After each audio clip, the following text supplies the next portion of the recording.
Hi, welcome to the American Center in Moscow's online programming.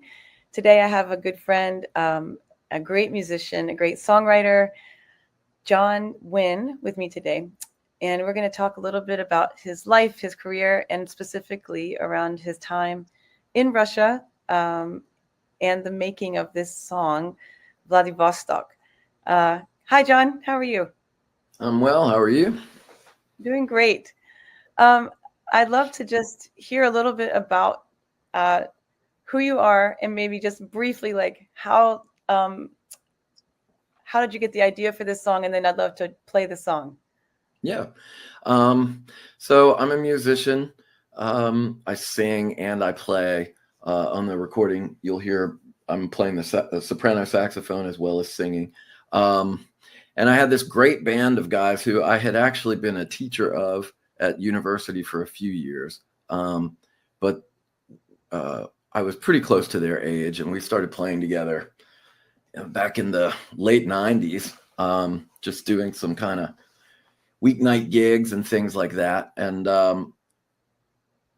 I was kind of alerted to the fact that at that time, the Kennedy Center in Washington worked with the U.S. State Department to send bands, jazz bands, and other types of American music groups out all over the world as cultural ambassadors. And so I was like, this would be fun. Let me get the guys together and we'll apply for this. And so we did do a State Department tour in 2004 that took us all over the place, mostly in the Pacific. So South Korea and Cambodia.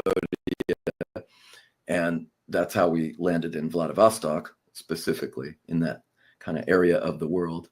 And we loved our time there so much. And they apparently liked having us. They had us back later that same year for their first ever International Jazz Festival in October of 2024. We had originally been in June.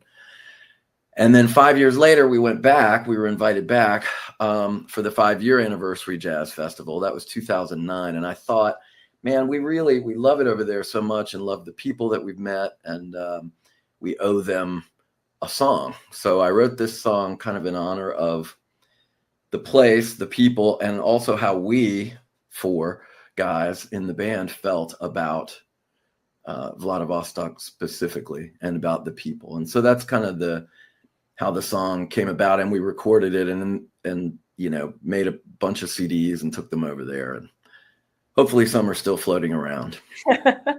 Well, we'll get back to some of this that you're talking about. I'd love to kind of dive in there, but let's listen to this song.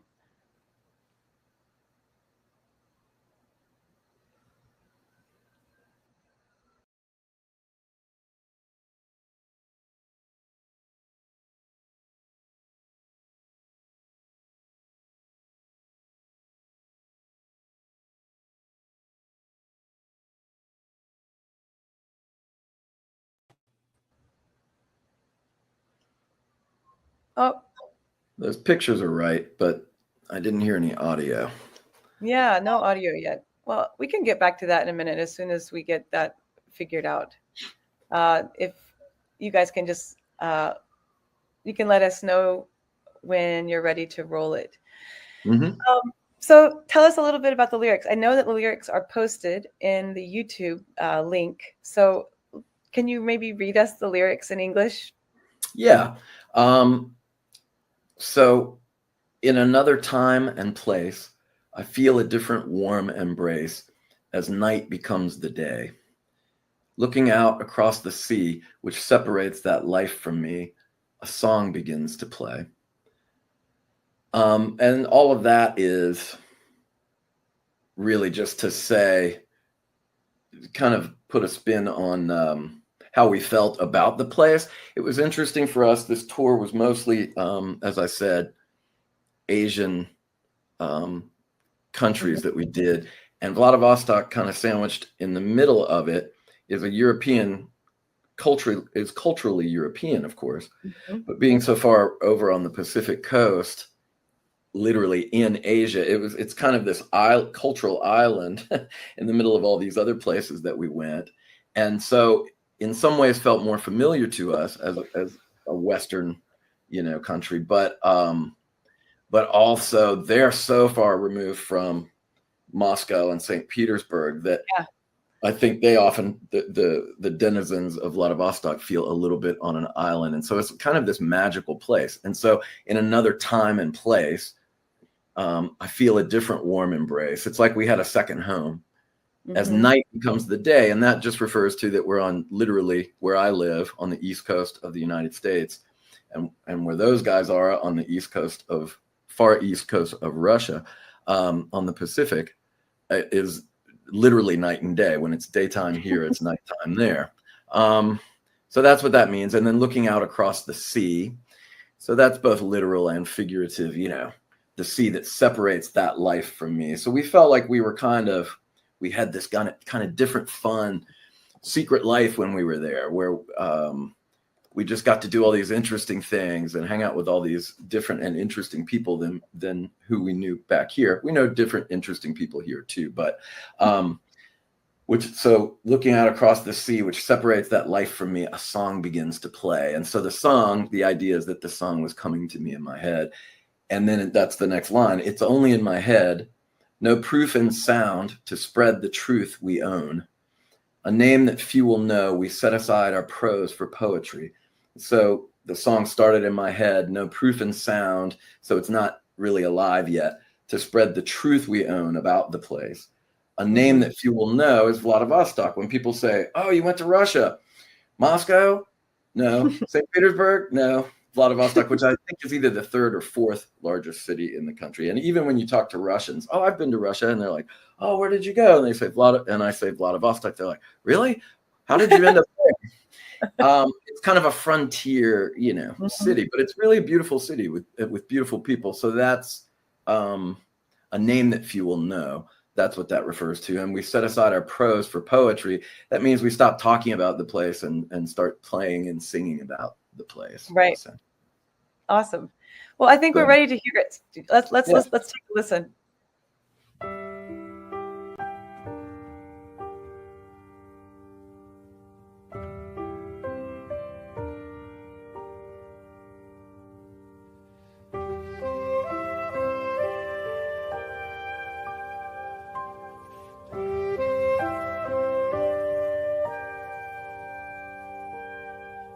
In another time and place, I feel a different warm embrace as night becomes the day. Looking out across the sea, which separates that life from me, a song begins to play. It's only in my head, no proof in sound to spread the truth we own.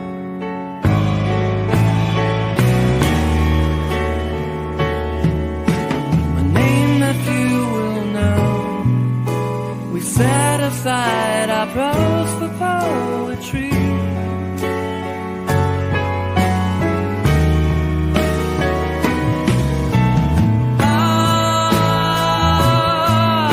Vladivostok, you put a spell on me.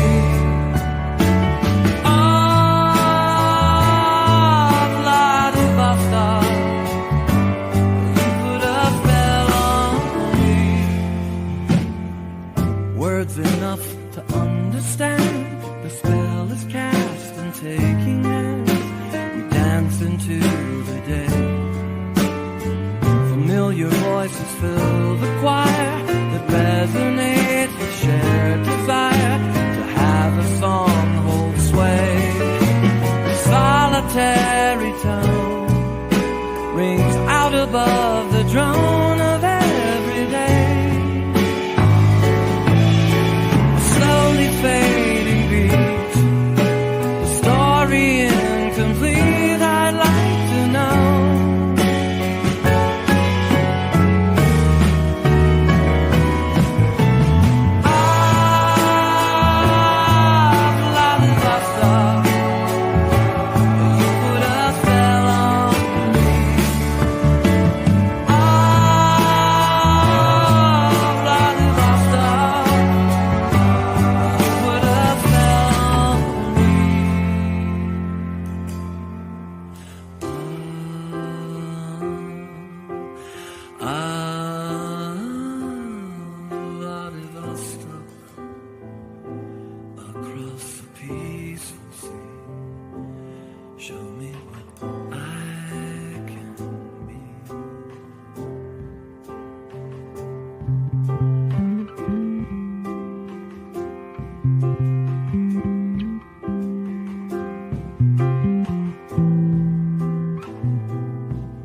looking back across the sea, which separates this life from me, must be on my way.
What a great song. It's so good. Thanks. I hear the Beatles, I hear Elton John, I hear a lot of your influences there. So I want to just mention that John is a musician that has been an educator and a performer in, for over probably close to 30 years now, right, John? Yep, that's about right.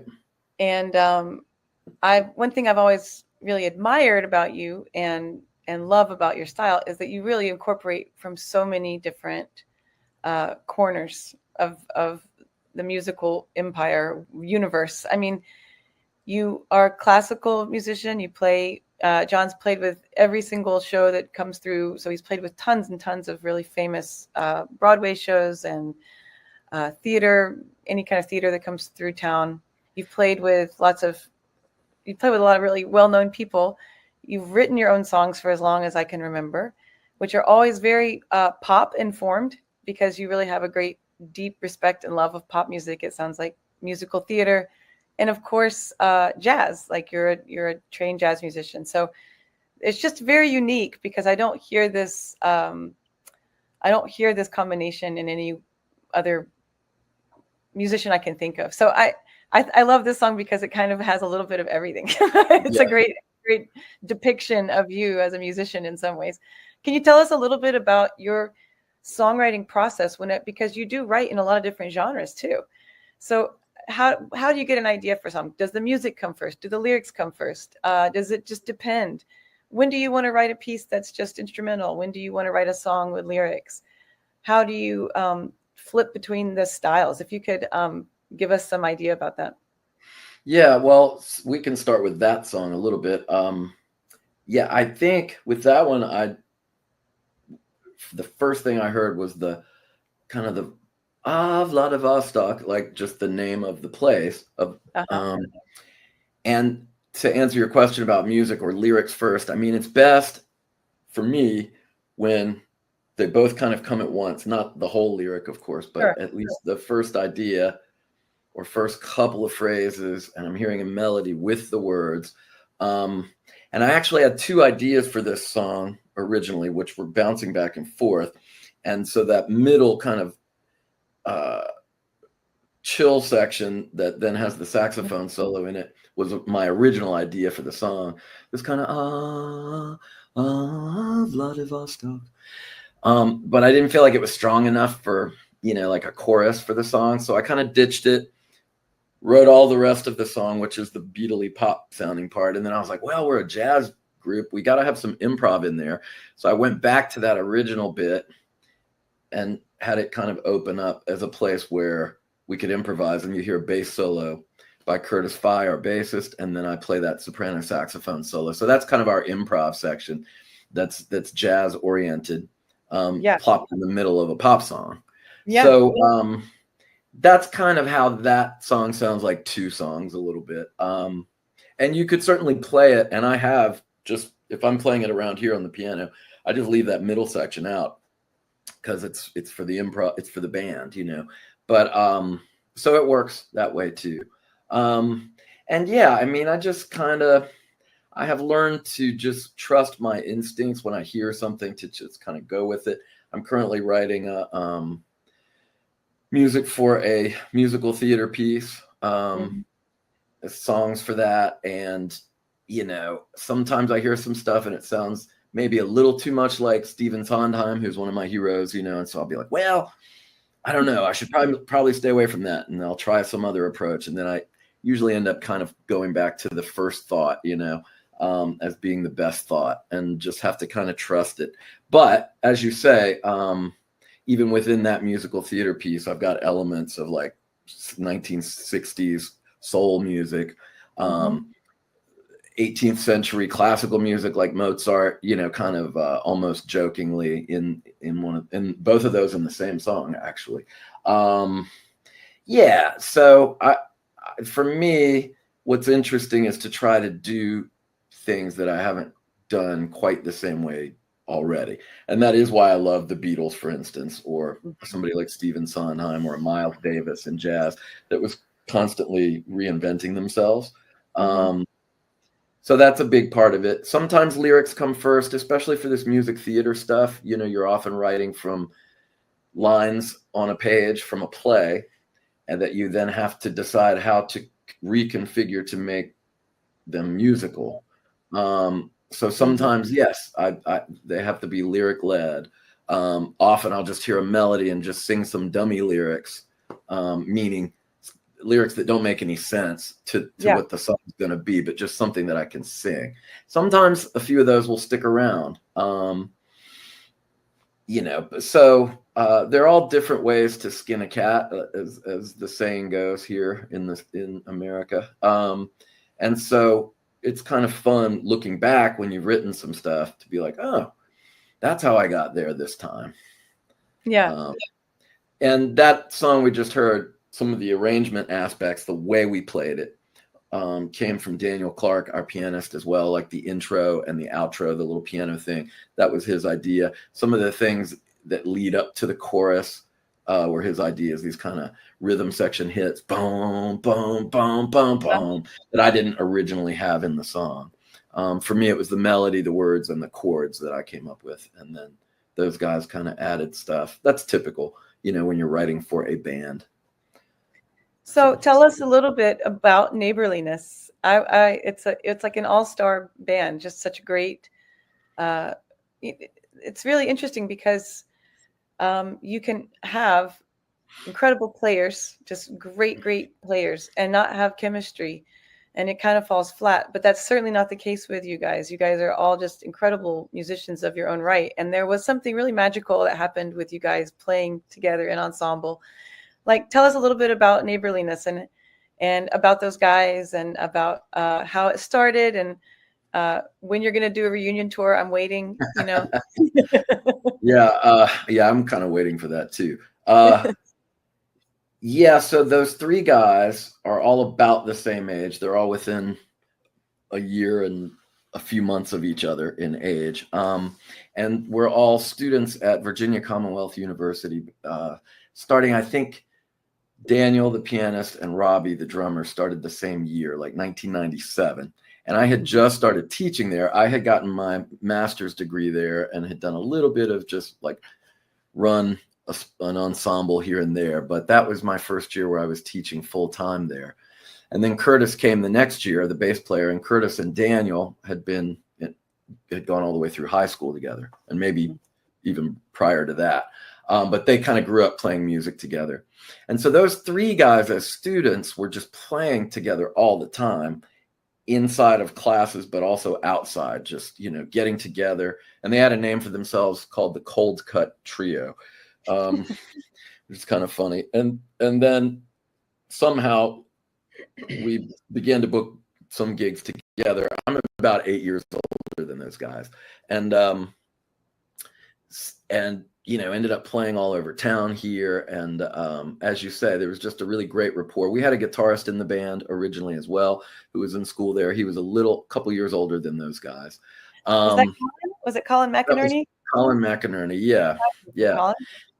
Yeah. And so that's kind of how I got started. And we did all kinds of things, not just what you would think of as typical jazz, standard songs, or straight ahead, what we call straight ahead, like swing oriented jazz. But Daniel in particular really had his ear to the ground. At that time, there were a few people kind of starting to do this, somebody like Brad Meldau, but or what's the trio?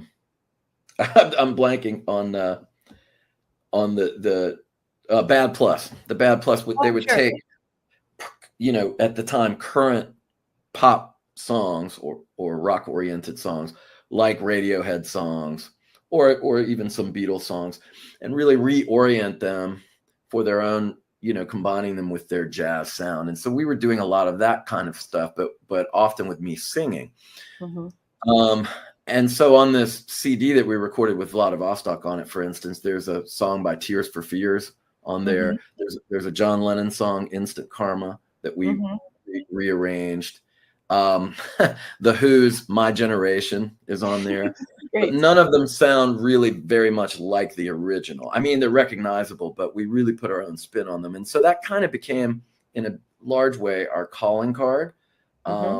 And these long kind of improvisatory jams, often at the end of a song, like what we heard in the middle of Vladivostok, we would often do at the end of a song, and just go who knows where. Every time we played a song, it was different than the last time we played it. And especially on that tour where we were playing at least 4 days a week together, if not many more times than that.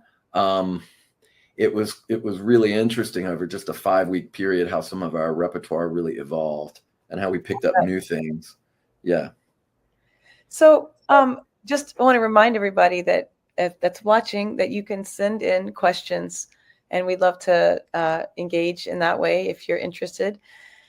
John, I wanted to know what some of your your strongest memories of Russia are.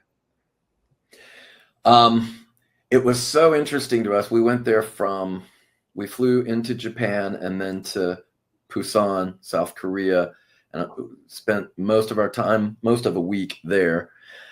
And then from Seoul over to Vladivostok. And it was just so strikingly different than where we had just come from, even though they're very close on the map. And not having, growing up in the United States, for me, for all of us really, toward the tail end of the Cold War, I think everybody kind of has their assumptions about a place. Russians would have those about us and vice versa. And so when we got there, it was a little chilly, even though it was June and it was kind of gray and rainy. And we were like, man, Russia's kind of rough, It was like, this is our first few hours. Okay. I don't know about this. And, but that attitude did not hold to be true at all.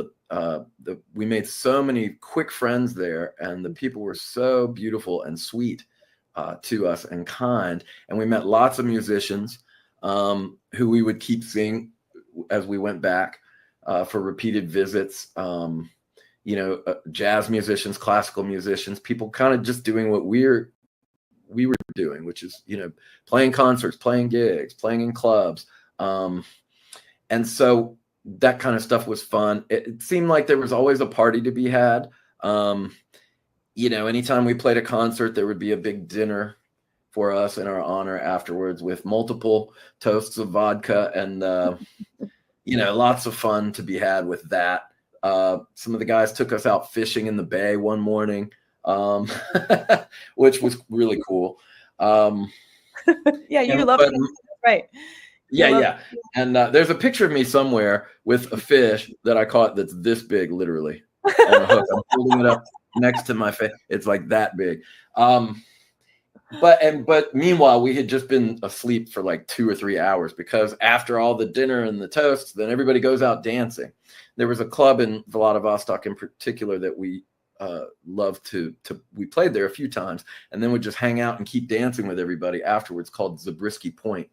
I don't know if it's still there or not, but so those kinds of memories, and a lot of that's reflected in the song too. One of the lyrics that I didn't get to yet, and I won't go too much into the weeds on this, but words enough to understand, the spell is cast and taking hands, we dance into the day. That's what that's about. It's, yeah. we each understood a little bit of like this much Russian, and they understood a little more English, and we had some translators, words enough to understand. The spell is cast, and taking hands, we danced until the day. So that's really what we did when we were over there. So it was, you know, it's a lot of fun. Just a really kind of magical, different place. Yeah. And as you can see, we were also over there for the end of one winter. When we were there in 2009, it was early March. I remember we were there on March 1st, which they called the celebrate as the first day of spring by going out into the bay and ice skating in the bay. And so those pictures of us in the snow was around the first day of the quote, first day of spring.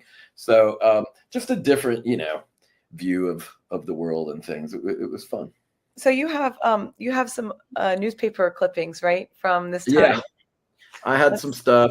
Well, so especially on our State Department tour, you could see some of the pictures there where we would be interviewed. We went to various smaller cities around Vladivostok. I wanted to mention one was Nakhodka, another was Ussurisk, and that was in the Primorye province. Artem. Our last trip, we flew from Vladivostok over to the island off the coast in Sakhalin. Oh yeah. And yeah, so it was cool. And so the media, local media in these places would do little interviews with us. And so I found this. I think it's my name in Russian. You guys who read the language will, and it probably says what I do here. Saxophonist, I think there, yeah. Nice. But that's from one of those. Here's a ticket to one of our concerts. It was just kind of fun digging this stuff up. You know, and we get a certificate for like having, you know, been cultural ambassadors from the place. So that kind of stuff was really fun.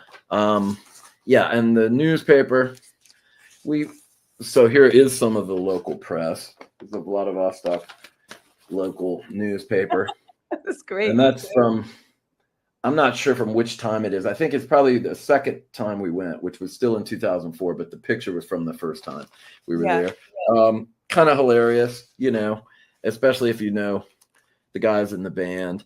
Yeah, that kind of stuff. Also, while we were there, you know, we would pick up local music to learn. So this is a Russian folk song, I was told, and we were encouraged by somebody who worked, a Russian that worked at the U.S. consulate, to learn to sing this thing and perform it. And we did a bunch. It's called O Moros Moros. O Moros Moros. That's mostly what I remember of it because it's been years. Da da da da da da. You know, that kind of thing. Cool. And so we would incorporate that into our concerts. We played the jazz song Dark Eyes, which is really from an older Russian folk song. So we performed that a lot in a kind of a fast jazz style. So that kind of stuff was just fun for us because we certainly weren't in the newspaper around here all the time. We were a little bit, but it was kind of nice to see that. That's awesome. So the one of the questions from the audience is when was this? And it was 2004 to 2009 was about the time that you guys were doing these tours. And Vladivostok was in that region. That was where you never went to Moscow or we flew through Moscow. We flew in and out one time. I tell people this was kind of interesting. I think I said this to you the other day. That year of 2004, we actually circumnavigated the globe within that few month period because we flew from Washington, D.C. across the United States west to Japan, then eventually to Vladivostok. So we flew over the Pacific.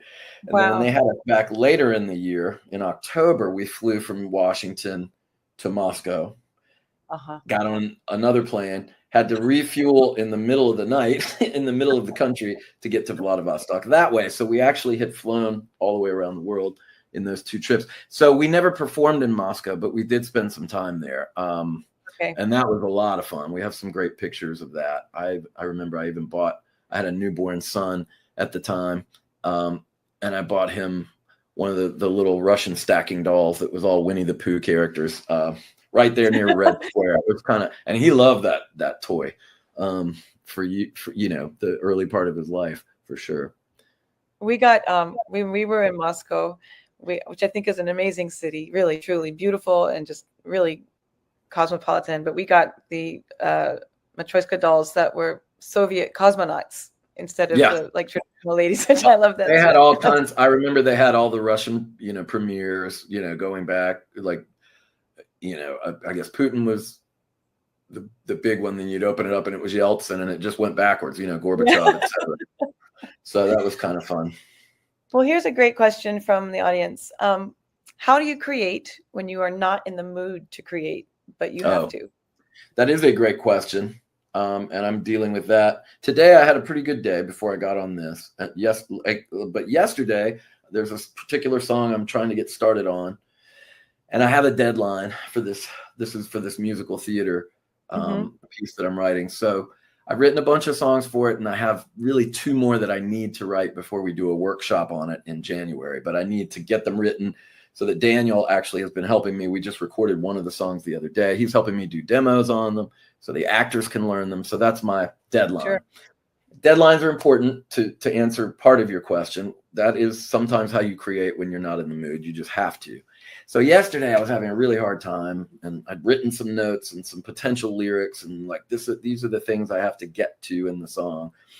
And I was like, oh, this is a drag. So I went out and raked some leaves, and I took a shower, and I avoided it a lot, and I took a nap. And then I came back to the piano at like 7:00 at night, and then I got some ideas going. And so I got up this morning, and I think I kind of like these. That's really important, check back in. Yes. Do I still like this, or is it terrible? Yeah. It will always strike you differently the next time you sit down with it, but it might be just slightly differently, or it might be really bad. So what I am finding is you just have to chip away. You just have to make yourself sit down every day. And if there are 4 or 5 days in a row where you feel like you get nothing done, you are actually getting something done up here. You're going through things that don't work. You're going through options. You're hearing. One reason I went out to rake the leaves is I was working on the music, but I could just continue to hear it as I was doing something else. It's what we kind of like working meditation, if you will. Yeah. Absolutely. But you kind of let the stuff ruminate. And then I find there's no rhyme or reason to it necessarily. But then notice I did have something that I liked, by yesterday evening, which is usually when I give up and just say, forget it. I'm going to have a beer and watch some TV, which I did also do, but later. And so I think that's the key is come back, and also not necessarily to be wed to, even if you got something good, if it's not exactly right, if it doesn't work for the song or for the situation, just to be willing to shelve it, let it go, so you can use it for something else later. That's really important, is to not get too stuck or fall too much in love with your own ideas. And I am very guilty of that. I mean, I don't like to throw things out, and the witness to that is the Vladivostok song, where I have both versions of what I was, the thing I started with and the thing I ended up with, which was better. But I still snuck in the first stuff because I liked some elements of it. So, it's cheating in a way. But what I hear you say is that there's definitely an element of discipline that matters, right? That as you keep coming back to something and you just make that time and space, you're kind of honoring the time and space that it takes to be creative. And of course, there are times when inspiration strikes and it's just like, it's like a flood and you kind of get it all in one moment. But I think that's rare. I think a lot of times it's like the actual working it out and really treating it like with respect, right? And I'm curious, do you have a time of day that you generally feel more productive? Like, are you morning? Are you night? Are you afternoon? When do you find yourself? Yeah, when I was younger, I'm still a night person. I still stay up till usually after midnight, but I don't work very well at night unless I'm like really under a deadline and I just have to keep going to get certain things done. But my creative energy, I have found, it used to be pretty good. I used to write a lot of songs at night after the day was done. I felt like everybody was asleep. The world had disappeared and I could get stuff done. I don't do it that much anymore. I find my creative energy is the best, and I hear new things and things more clearly earlier in the day. So I'll usually get up, have a cup of coffee, do a crossword puzzle to get my brain moving a little bit. And then, even though I don't want to most days, sit down and just deal with whatever it is that I've said to myself I need to deal with that day. And then I do try to come back to especially if I get something rolling, then I want to come back to it once or twice more in the day. To kind of let it ruminate. One good thing is that I find is, and this isn't only me talking, I read a book by Jeff Tweedy, who's main songwriter in the band Wilco, and he was talking about this kind of dealing with your stuff that you created that day last thing before you go to bed, because when you do that, then you go to sleep, but your brain is working on it still, and you'll come up with it. You'll come up with some good ideas while you're sleeping. It feels like, oh, I woke up and had this thought, but really you had it a couple hours before probably. And it's just now you're able to act on it. So that kind of stuff. I find that true even with like memorizing things. When I have to memorize pieces, if I do the work and everything, but then if I take a look at it right before I go to sleep, it's like something happens. It's like some cognitive thing that happens that to like cement it into you more. Right. And I think it's the same way when you're working on something, like creating something. I have to read this comment because it's so lovely. This is from someone watching. The lyrics are fantastic. I can imagine what you experienced for sure. Thank you for immortalizing my hometown through your beautiful song. Which that's pretty high praise. I think I would take that. Yeah, I appreciate it very much. I think that the song kind of surprised me because there's a lot of longing in the song. There's a lot of like, you feel like someone, I feel your experience, but it kind of surprised me that it was so, it's like a nostalgia almost, or like a longing, really. We really missed it when we left every time. And so this was the third time we were going back, and and it had been 5 years since we were there, almost 4.5 years. And so, I was trying to definitely capture that. There was another lyric that kind of deals with that. Well, it's the very end of the song. The song ends after it calms down. Looking back across the sea, which separates this life from me, I must be on my way. It's like you have to go back to reality. You have to go back to the daily grind and the stuff you do every day and the same people that you see all the time. Not that they're, I'm not dissing any of those people, but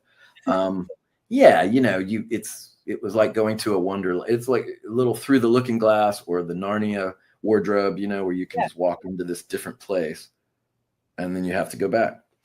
It's very romantic in like the true sense of the word, like that there's like, it feels kind of adventurous and like you are getting to live like this alternate reality for a little while. It's really, I think it's a really song. No, and I think you get that. You get that anytime you travel, but some places more than others. Yeah. Some places for sure are just strike you. So you, I'm a vocalist as well. I've done several of these interviews for the American Center here. And I'm curious to know why, like so many musicians that I work with who don't sing, don't know the names of songs. They never listen to the lyrics of songs. And for me as a vocalist, like lyrics are so important. And so it's funny to me how many musicians just like, they don't connect there at all. And so where you are both, you straddle that line all the time because you're an amazing vocalist and you're an amazing wind player. So how do you think your perspective is different as a musician vocalist than just a musician or just a vocalist? I think it's actually very unique. And I think that it's not super common. And I think it's probably informs a lot of your songwriting too. So I'm just curious for you to talk a little bit about that. There are old school jazz teachers that talk about, and jazz musicians that talk about, who aren't singers, that talk about, you must know the lyrics to the songs that you're playing. Oh, wow. Sonny Rollins talks about that, the great saxophonist. My son, Killian, is 21 now. He's in jazz school in New Jersey, and he's a bass player. And the guy who heads his program up there, his name is Bill Charlap. He's a great pianist, and he played with Tony Bennett for many years. He's one of those advocates. Then I just read an interview recently with Bill Evans, the great jazz pianist from the 70s, and he said, I never know the lyrics to any of the songs. So he says, it doesn't help me at all. He said, even when I'm playing with singers, I don't think about the lyrics. So I think it's legit. And you've been on gigs with me. You see how many lyrics I still have to read of songs that I've been singing for years and years. There's a big part of me that is like the first thing you described, which is I don't know the lyrics to lots of songs. Because what ensnares me more is the overall vibe and the musical aspects of even Beatles songs, which I've known for years and years and years. I'll scramble the lyrics all up if I'm just singing along with those guys, So I don't know. I think for me, the music is the bigger thing. What I love is when I get what I consider to be a great lyric. And I really like this one, Vladivostok, that fits with the music so perfectly that it's a glove. And then you can't separate them. And then I know those lyrics. Right. And that happens a lot of times in great songs of all types, but a lot of times in musical theater that happens because you're writing for a very specific scene or a very specific character. There's something you're really trying to convey. And Stephen Sondheim talks about that. He says he way prefers writing music than the lyrics, even though he's such a great lyricist and was known originally for that. He said lyric writing is so much more difficult. I completely agree. Yeah, good lyric writing. I mean, it takes me way more time. I'm at a place where music comes to me pretty quickly now, but not necessarily lyrics. I think the problem with lyrics is that when you're trying to actually access something very universal that you're going to talk about, love or longing or sadness or whatever, it's very easy to just sound very cliche. It's very hard to think of a unique kind of fresh way to say these things that affect all of us. And that's really where the waiting comes in, and being steeped in really good lyric writing and practicing it a lot too. But I think that's where that's really the kicker. That's the real challenge, Yeah, for sure. So, and there are a lot of what we call place songs that have been written over the years. And I think of two Billy Joel ones, which were probably inspirational to me when I was writing this. One I know was a little bit, I didn't listen to them purposefully, but Vienna is one of his songs that's not really about Vienna, the city. It's more of about a state of mind. Vienna waits for you. And then another is New York State of Mind, that is, again, it's not about the place so much as the state of mind, the how you feel when you're there. And so I was trying to make this song that way. Yeah. I mean, the place becomes a metaphor for something bigger. Right. So what are the guys in Neighborliness doing these days? Like, what is the rest of the band up to? Where have your careers taken you in the last 20 years, 15 years? Well, Robbie Sinclair, the drummer, he lived for many years in New York, a little while in Washington.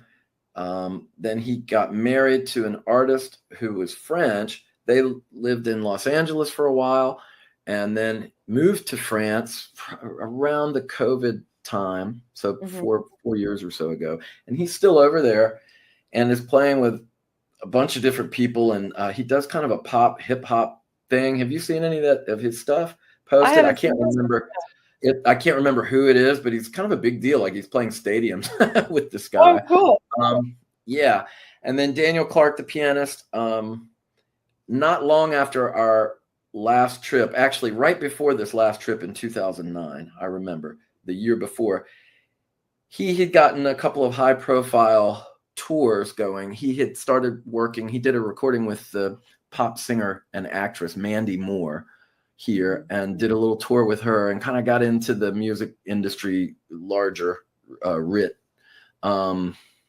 that way. And then pretty soon got to be in KD Lang's band. She's a great singer from Canada, but lives alternately in the U.S. and Canada, West Coast, and toured and did all kinds of stuff. Toured the world with her, played at the White House for President Obama, et cetera, et cetera, et cetera, for years and years, and then has played with a few other people and really done some, great things in the music industry. But he's kind of back home now. He's got 2 young daughters, and so he's settled down a little bit from all the touring. And then Curtis, our bass player, Curtis Fye. So by the way, just incidentally, Daniel and I tonight have a duo gig, just the 2 of us. And then tomorrow night, I have a gig with Curtis, a more of a party type thing. So I still see these guys. Curtis lived for many years in Washington, D.C., and he's gotten much more into studio production as an engineer, as a studio engineer, and he's a really great recording engineer, besides being a really fine bass player. So he's moved back here, which is his home, and is doing a lot of studio oriented stuff, kind of as his day job, if you will, here. So I have a question about, when Neighborliness kind of just naturally kind of stopped playing because of people's lives. At some point, all those guys I was the only one here anymore at a certain point. Yeah. I'm sure that was a big outlet for you for songwriting in some ways. Like, so I know that musical theater stuff, you've been working on this, but have you kept writing even in spite of not having like a direct, someone to write for, something to write for? Yeah. So luckily, starting I think in 2002, my wife, who's a violinist, and I got hooked up with. We lived in Denver, Colorado, for just a brief period, and this was just a couple years prior to us going on the tours and stuff. Neighborliness. We moved back here, but made some connections in Denver. One was with a woman who's in the Colorado Symphony out there, who runs kind of a small classical chamber music festival in upstate New York, very close to Canada, actually, in the Adirondack Mountains. And that has been an outlet for me over all these years to write music for chamber groups like string quartet. Just the past summer, we premiered a brand new string trio. I was working on that for most of the early part of this year. It was also just played recently here in Richmond. So that string trio is, violin, viola, cello. And I kind of, as you said, I studied classical composition in school, but I always the things I hear are not necessarily your grandfather's classical music. Some, yes, and then some other elements come in. And so that's been a nice outlet for me. I wrote a song cycle that was performed and recorded by that group. It's called Loon Lake Live. That's where the festival is. And the song cycle was just dealing with the modern age, things that are particular to us in this time that we're alive. And so they were kind of like pop songs. A few people said, "Oh, that one sounds like a theater song." But, one here, and the rest kind of sound like pop tunes. One is very classical, like Bela Bartok. I did that on purpose. But just to kind of convey aspects of our life in modern times. So I've been able to write for that. It allows me to still be a songwriter, but I actually write all the string parts and compose it as well. So those kinds of things. For many years when I was teaching, I would write from time to time for the band that I had at school. I was teaching at the high school level. I wrote a little suite celebrating the 100th anniversary of the school where I was teaching, the centennial. Things like that. Just excuses really to do things that I wouldn't have done otherwise. Yeah. And this song is an example of that too. I mean, had we not been over there, this song would not have existed. So if you hadn't been asked back over there, that's right. The other part of it. So we're getting ready to wrap up here in just a few minutes, but I'd love to know I know your father is a musician. But how did you discover that you wanted to play saxophone, that you loved singing? How did music come to you as and maybe tell us a little bit about some of your early memories and how you decided that this is what you wanted to do. I mean, I pretty much, as you said, I grew up, my father was a high school band and choral director. He had choir classes and band classes. And he also taught a little bit of theater, like drama class here and there, and participated in that stuff. I used to see him from the time I was young, very young, out playing, what we call gigs, just jobs. They might be for dances or just for some outdoor kind of event or something, and just a quintet, 5 guys. And he was a saxophonist and a singer as well. And so I think obviously I imprinted on that from a very, very early age, thought all the way through school, hey, I'm going to be a teacher, be a band director, blah, blah, blah, blah, blah. I didn't quite go full on that route as he did. The teaching that I've done has been a little different. I taught at several universities and then a private high school where I was able to kind of make up fun classes to teach that are a little off the beaten path. But that was really it, I think, just growing up. Once I was old enough, I actually played guitar as my first instrument, but got more into the saxophone and stuff as I grew older, and would play some gigs with his band. And then, by the time I was 18 or so, starting to do some of those gigs on my own to get hired by people or play in a musical theater pit, even when I was still in high school. That kind of stuff was very attractive to me. So I kind of always had that as just, this is what I'm going to do. It wasn't really ever a question. Not that my parents were forcing me to that. I did some acting too as a kid, which I also really liked, but it was just kind of that's what we do. It's the family business. It's that whole thing of the family business. So for sure. And it sounds like there was a lot of different, I would love to hear about some of your top influences, cause I know it's very varied, and I know those things come to us. Some things come really young, but then a lot of things we end up discovering as we're on our own musical journey. So could you talk a little bit about some of your early influences and your current, what you're into? I mean, I'd love to hear about that. Yeah, I mean, so my parents, interestingly, they were teenagers they were graduating from high school in 1956, which is right when Elvis was hitting and the whole rock and roll thing was hitting. But they were never really into rock-oriented music that much. I mean, pop radio was on when I was a kid in the 70s. So that's probably where I first heard Billy Joel and the Beatles and some of those guys that I really liked. But I was also around the theater. My mom was really good about taking us to see plays and musicals, and I was in some musicals as a kid. So I heard a lot of Rodgers and Hammerstein. I was in The King and I when I was 5 years old, for instance, or Oliver, when I was 11, shows like that. So that stuff got in my ear. And I kind of discovered the Beatles when I hit middle school, which was in the early 80s, basically 20 years after they were just starting out. But I had heard a lot of the more familiar songs, but I really got into, I need to hear every song and really get with it. So they were a big influence. And from there, I got into Billy Joel. So those singer-songwriter types, but notice with those guys, they're people whose each album sounds a little different than the one that came before it. And so a band like Radiohead is kind of a modern corollary to that, more contemporary corollary to that. I really respond to, now I like some really rocking out stuff. I love the early Police. I think Sting is one of the great songwriters of the last 50 years. And, Elton John, as you mentioned before, I like Randy Newman a lot.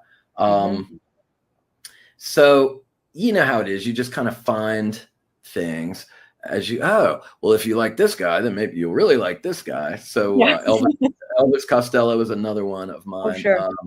And people like Rufus Wainwright, amazing, Sufjan Stevens, and a lot of female songwriters like Regina Spektor I really like, Leslie Feist. So there's a lot to check out. And then I actually saw a production that had been videotaped in the 80s of the tour of Sweeney Todd after it had stopped playing on Broadway. And I happened to catch that one night on public television when I was still in high school. And I was like, man, that is like the best theater show I've ever seen. You know, the music is the greatest. And so I really got into Stephen Sondheim around that time. And then getting into jazz, you know, friends turn you on to it. You go to music school. I was playing a lot of jazz. You kind of get into, find your favorite guys in that realm as well. So singers, like, I really love Tony Bennett. Sinatra, of course, Ella Fitzgerald, Harry Connick Jr. Those were Sarah Vaughan was a big one for me. And, you know, as players, like tons of saxophone players, Cannonball Adderley, Art Blakey's bands, that just bands like that I really responded to. But you're right, that's very diverse. That's a lot of stuff. And I didn't even talk about the classical music. So that's the thing for me, is I don't like to be bored with music. I do like to kind of check out lots of different things. Well, I think it's a great testament to just like the way that you operate as a musician, because I think, you know, I've had the great opportunity to work with John both as a vocalist and as a horn player, and you always come kind of, well, always with excellence, but demanding and expecting that of everybody else too, which is great. But there's also this wide openness to, like, you know, whatever is good in music is good, and we can incorporate, or we can play with, or we can, you know, mess around with. I love that attitude, that it doesn't have to be this way, and that's the only thing we can really do. I love that it's very adventurous, and I think it makes it accessible in a way that, you know, I really appreciate, because I think music is really ultimately about connection, and so I love people can feel that from the stage, you know. Yeah. If you're making some stuff up right now, they can tell. I mean, and it's risky, but there's always there's an energy to it that's different than, this is how we played this the last 21 days on tour, you know? Yeah. Absolutely. And that's something that's really interesting. I love that about Neighborliness. I mean, for me, the whole idea of really developing and having the wonderful privilege of getting to have ensemble where you really trust each other and you know your repertoire, is that you can then break it apart, open it up, do something different to keep you engaged as an artist, as a musician, right? Which I think is the most fun. So I'm really personally rooting for the Neighborliness reunion tour 2025. So yeah, I did bring it up recently to Daniel, and I think Robbie's going to be here around Christmas time, but we haven't really located a place where we could play, and so one of these days we'll get it. One of these days. Well, thank you so much for joining us today, John. This was a great conversation and a beautiful song, a great look into your brain. Thanks for joining us here at the American Center with Moscow. And we'll see you next time. Thanks, everybody.